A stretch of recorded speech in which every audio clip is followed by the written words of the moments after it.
محترم ناظرین، السلام علیکم ورحمۃ اللہ وبرکاتہ۔ میں ہوں حکیم حافظ سید صلاح الدین اور آپ دیکھ رہے ہیں میرا یوٹیوب چینل سید ہربل کلینک۔ آج ہم کشمش سوگی کے فوائد اور ان کے استعمال کے متعلق بات کریں گے۔ کشمش کا مزاج خشک گرم ہوتا ہے۔ ہمارے گھروں میں اور ہمارے ارد گرد معاشرے میں بہت سے عمر رسیدہ مرد و خواتین موجود ہوتے ہیں۔ یہ مرد و خواتین جہاں دیگر بیماریوں کا شکار ہو جاتے ہیں، وہاں ایک انتہائی تکلیف دہ بیماری کا شکار ہو جاتے ہیں، جو نہ صرف ان کے لیے بلکہ ان کے بچوں کے لیے بھی پریشانی کا باعث بنتی ہے۔ جوں جوں عمر ڈھلتی جاتی ہے، انسانی جسم میں حرارت کم ہوتی جاتی ہے اور سردی بڑھتی جاتی ہے۔ سردی کے زیادہ بڑھ جانے سے جسم کی سختی کم ہو جاتی ہے اور پٹھے کمزور ہو جاتے ہیں۔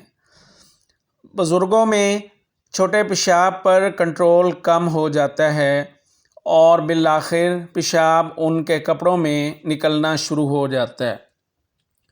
گھر کے دیگر افراد پیشاب کی بدبو کی وجہ سے ان کو نظر انداز کرنا شروع ہو جاتے ہیں اور وہ بزرگ بار بار اپنی ٹانگیں اور جسم کو دھوتے ہیں، اور جسم کو بار بار دھونے سے سردی مزید بڑھتی جاتی ہے اور ساتھ تکلیف بھی بڑھتی جاتی ہے۔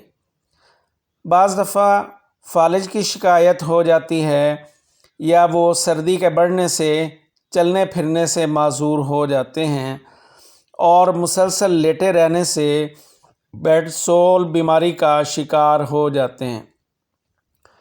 اگر ان میں شوگر کی بیماری نہ ہو تو کشمش سوگی کے استعمال سے ان میں پیشاب کی تکلیف ٹھیک ہو جاتی ہے۔ میرے تجربہ میں یہ بات آئی ہے کہ جب بزرگوں کو کشمش سوگی کے استعمال کا مشورہ دیا جاتا ہے تو ان کا جواب ہوتا ہے کہ یہ تو بہت گرم ہوتی ہے، ہمیں کہیں گرمی نہ ہو جائے۔ ان کو بتایا جاتا ہے کہ بڑھاپے میں جسم میں گرمی نہیں ہوتی بلکہ سردی کا غلبہ ہو جاتا ہے، اور یہ بیماری بھی سردی کی زیادتی کی وجہ سے ہے، تو پھر وہ اس کو استعمال کرنے پر راضی ہو جاتے ہیں۔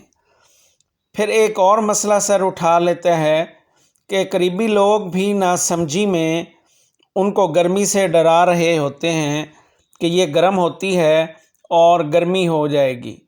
بھائی، اس کو گرمی کی ہی ضرورت ہے۔ جسم میں گرمی کے بڑھنے سے سردی کم ہو جاتی ہے اور بیماری آہستہ آہستہ ٹھیک ہو جاتی ہے۔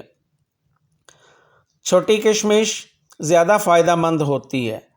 بزرگوں میں اس کی ابتدا 30 دانوں سے کریں اور پھر آہستہ آہستہ بڑھاتے جائیں، اور اس کو صبح شام 50-50 تک لے جائیں۔ اس کے مسلسل استعمال سے چھوٹے پیشاب کا مسئلہ ٹھیک ہو جاتا ہے۔ اسی طرح 5 سے 10 سال کی عمر کے وہ بچے جو بستر پر پیشاب کر دیتے ہیں، ان کو 7 سے لے کر 11 دانے کشمش کے صبح و شام استعمال کروائیں، انشاءاللہ تعالی بستر پر پیشاب کرنا چھوڑ دیں گے۔ اس کے علاوہ کشمش کو اور بھی بہت سی بیماریوں میں استعمال کیا جا سکتا ہے۔ کشمش میں پوٹاشیم اور کیلشیم پائے جاتے ہیں۔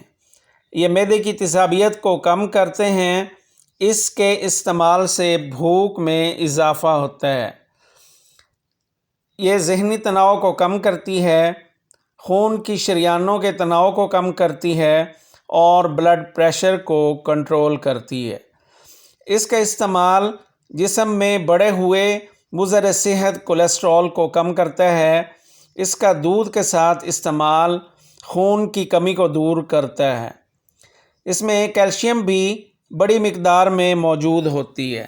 یہ ہڈیوں کو مضبوطی دیتی ہے، جسم کو قوت فراہم کر کے جسمانی کمزوری کو دور کرتی ہے اور جسم میں ہونے والی دردوں کا خاتمہ کرتی ہے۔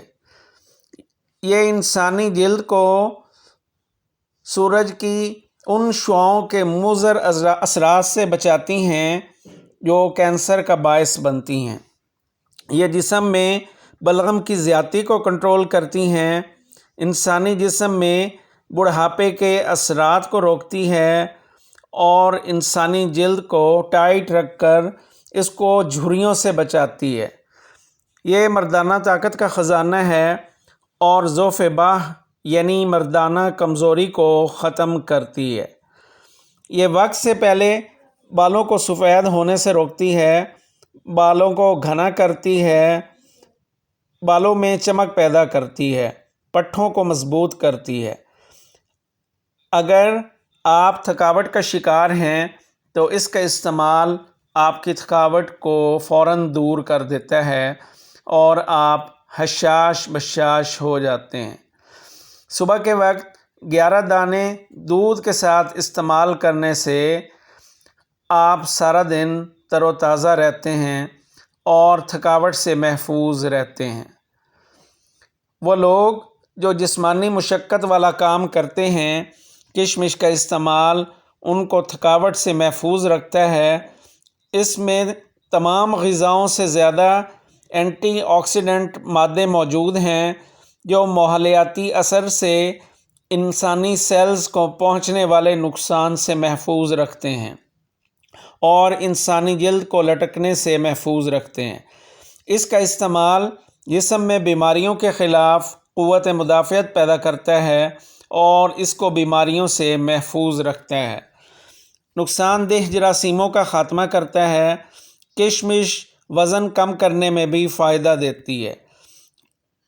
کشمش میں پوٹاشیم اور میگنیشیم کی ایک بڑی مقدار موجود ہوتی ہے جو دوران حمل خواتین میں قے کا سبب بننے والی معدہ کی تیزابیت کو ختم کرتی ہے۔ وہ لوگ جو شوگر یعنی ذیابیطس کے مرض میں مبتلا ہیں وہ اس کا استعمال نہ کریں۔ اگر آپ کوئی بات ہم سے پوچھنا چاہیں یا کسی بیماری کے متعلق مشورہ کرنا چاہیں تو آپ ہمارے دیے گئے نمبر پر رابطہ کر سکتے ہیں۔ آج کے لیے اتنا ہی۔ انشاءاللہ تعالی پھر کسی نئے موضوع اور کسی نئی ویڈیو کے ساتھ آپ کی خدمت میں حاضر ہوں گے۔ تب تک کے لیے اجازت۔ اللہ حافظ۔ السلام علیکم ورحمۃ اللہ وبرکاتہ۔